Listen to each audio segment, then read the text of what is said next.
Il y a de l'intelligence dans tout ce que nous faisons. Et en réalité, derrière, des fois, il y a des intelligences un peu sombres, un peu négatives. Hein? Écoutez, c'est comme ça. C'est pas dramatique, mais c'est comme ça. Et il y a des intelligences positives. Et il faut quand même apprendre à discerner et avoir ce discernement. Aujourd'hui, on ne nous parle que de ça, que d'une évolution technologique. Et je vous dis que demain, l'homme sera entièrement asservi aux machines. Et les machines vont devenir des êtres intelligents, et les machines vont devenir des êtres qui vont devenir pas pensants à notre place, mais quand même si. Mais si vous regardez bien, on y est déjà dedans. C'est déjà Internet, c'est déjà des intelligences électroniques. On parle de plus en plus d'enlever les professeurs dans les écoles et de mettre des ordinateurs, vous comprenez? C'est ça l'idée, c'est déjà là. Mais ce que l'on voit là, c'est rien du tout. Plongez-vous 100 ans en arrière et regardez l'avancée technologique.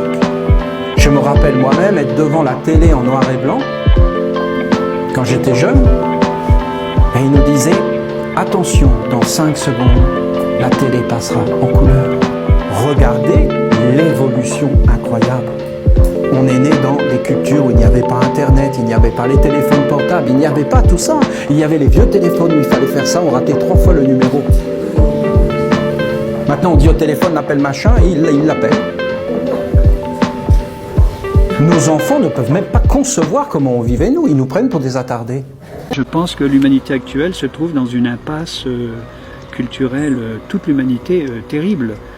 On a eu des milliers d'années de religiosité. La religion a, grosso modo, déçu les êtres humains, surtout dans le monde dit civilisé. Ensuite, on a eu le matérialisme.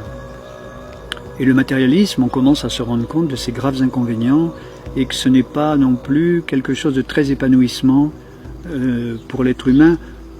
Pas seulement sur un plan spirituel, bien sûr, puisqu'il n'y a pas de spiritualité dans le matérialisme, c'est anti-spirituel, mais aussi sur le plan quotidien du bien-être, du bonheur, de l'aspiration à l'épanouissement de chacun. Donc on est à cheval, on a rejeté grosso modo les religions et on est en train de tout doucement de rejeter le matérialisme. Qu'est-ce qui va nous rester? Qu'est-ce qu'on peut faire?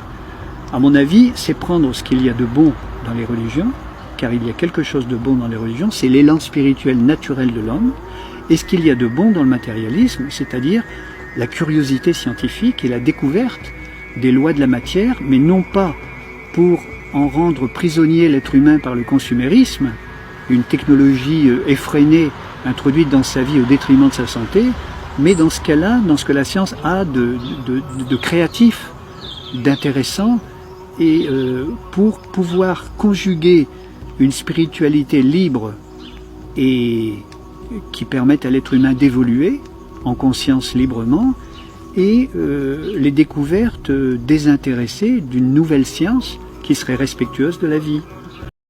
Nous arrêtons immédiatement toute forme de guerre à l'intérieur de nous. Comment pourrais-tu prier pour la paix pour des gens que tu n'as jamais vus alors que toi-même tu es en guerre avec ton voisin, ton conjoint, ton patron, ton collaborateur, avec toi-même, avec tes souvenirs, avec ton enfance.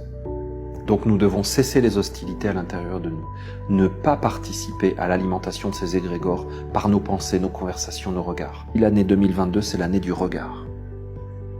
Ne laissons pas notre œil être manipulé pour regarder l'Ukraine, la Russie, l'OTAN d'une certaine façon.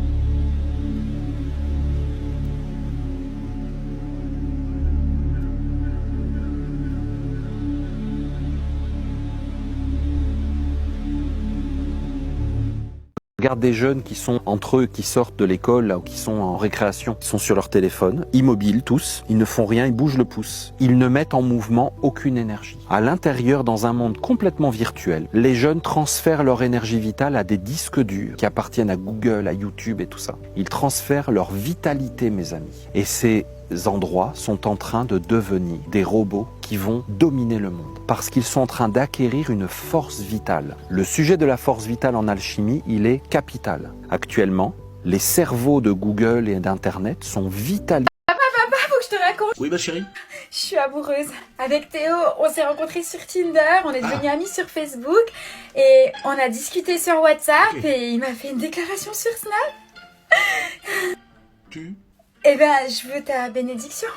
Bah, c'est très simple. Mariez-vous sur Twitter, achetez vos enfants sur eBay, recevez-les par Gmail, et puis si un jour ton mari te gonfle, eh ben, tu le revends sur Pourquoi. Voilà. Le vrai bonheur d'un couple n'est pas du tout la satisfaction mutuelle, mais c'est la participation à l'harmonie et à l'amour de la totalité de la création, au bonheur de tous les êtres, parce que lui-même fonctionne dans une énergie d'amour global. Nous continuons à vivre dans des villes, dans des systèmes artificiels sans prise directe avec la nature, sans sensibilité. Nous allons aussi avoir des idées et des solutions. Je pense que ce n'est pas possible, c'est un leurre. Mais toi, tu veux avoir la réincarnation parfaite? File au magasin t'acheter la voiture. T'as pas besoin de prier pendant 3 heures, ni de te casser la tête à faire des efforts, à faire tout ça, à faire des sacrifices, à travailler sur toi. Tu achètes la voiture et ça y est, tu as le corps parfait. Je vous garantis que derrière cette publicité, il y a des intelligences en mouvement. D'ailleurs, pour nous, les Esséniens, tout nous parle. Tout est intelligent. Tout est empli de sagesse et tout a un sens. C'est une façon de voir le monde. Tout ce qui nous arrive dans la vie a un sens, une sagesse. Depuis que nous sommes enfants, à chaque fois que nous avons dit pourquoi, on nous a répondu comment. Toujours. C'est la grande arnaque de la science moderne. Pourquoi c'est un garçon et pas une fille, ce bébé? Toi, à ta connaissance, qu'est-ce que tu vas me sortir comme argument? Le chromosome. Ben, c'est le chromosome. Effectivement, le chromosome va coder une cellule et décider du sexe d'un organisme. Mais moi, je ne t'ai pas demandé comment, je t'ai demandé pourquoi. Rappelez-vous-en de ça parce qu'à l'intérieur de nous, il y a un petit mental qui a été éduqué à répondre toujours comment à la question pourquoi. Et qui en fait, sans arrêt, ne répond jamais à nos questions, mais nous fait croire que nous avons la réponse. Je regarde ma grand-mère, notamment ma grand-mère paternelle, je considère que c'est un privilège d'avoir connu de telles personnes qui n'existent plus aujourd'hui. Ils avaient la bonté, je vous l'ai souvent dit, je le redis, ces êtres étaient des êtres de bonté. Est-ce que ces êtres étaient développés intellectuellement? Non. Est-ce que ces êtres avaient fait des études dans les écoles et les universités? Mais non, ils auraient perdu leur bonté. Ils l'auraient perdu.